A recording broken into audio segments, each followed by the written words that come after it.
Kita melihat dari pertandingan Indonesia-China.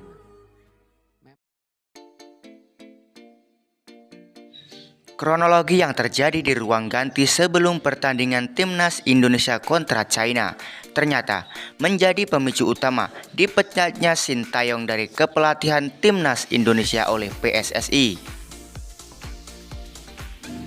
Akmal Maharli, pengamat sepak bola tanah air, menegaskan adanya konflik di tubuh Timnas Indonesia sebelum laga melawan China yang digelar pada Selasa 15 Oktober 2024.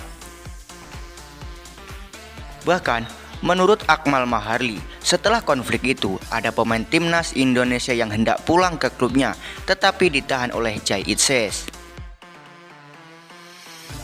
Bahkan di China yang saya tahu setelah perdebatan itu antara pemain dan Sintayong, ada pemain yang tidak mau main lagi, kemudian tidak mau turun ke lapangan dan bahkan mau pulang. Tapi kemudian ditahan oleh Jai Itses dan ban kaptennya Jai Itses dicopot, kata Akmal Maharli. Akhirnya ada satu pemain yang main sebentar, kemudian tidak dimainkan lagi, dan bahkan tidak masuk line up. Ada dua pemain reguler starter yang kemudian duduk di bangku cadangan. Publik pun bertanya, harusnya kita menang melawan Cina, ujar Akmal Maharli.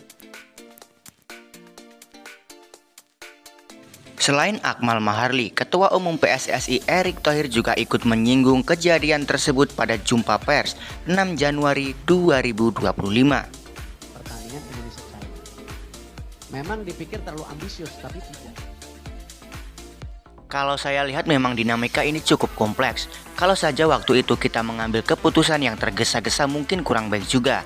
Tapi kita sudah rasakan sejak pertandingan, bahkan sebelum pertandingan melawan China. Cuma waktunya terlalu mepet waktu itu, dan yang terbaik hari ini, ujar Presiden PSSI Erick Thohir. Namun, dari penjelasan beberapa pengamat dan Ketua Umum PSSI tersebut, banyak warganet menilai hal itu kurang masuk akal. Jika benar terjadi Sintayong melakukan blunder dan kesalahan pada saat laga kontra melawan China, bukankah Sintayong sudah menebus dengan kemenangan melawan Arab Saudi dengan skor 2-0? Dan kemenangan tersebut mendongkrak posisi Timnas Indonesia ke posisi 3 klasemen sementara Grup C kualifikasi Piala Dunia 2026 zona Asia. Itulah berita terbaru seputar Timnas Indonesia. Terima kasih sudah menyaksikan video dari On The Sport. Sampai jumpa di video On The Sport berikutnya. Dan untuk yang belum subscribe, subscribe dulu ya, karena subscribe itu gratis.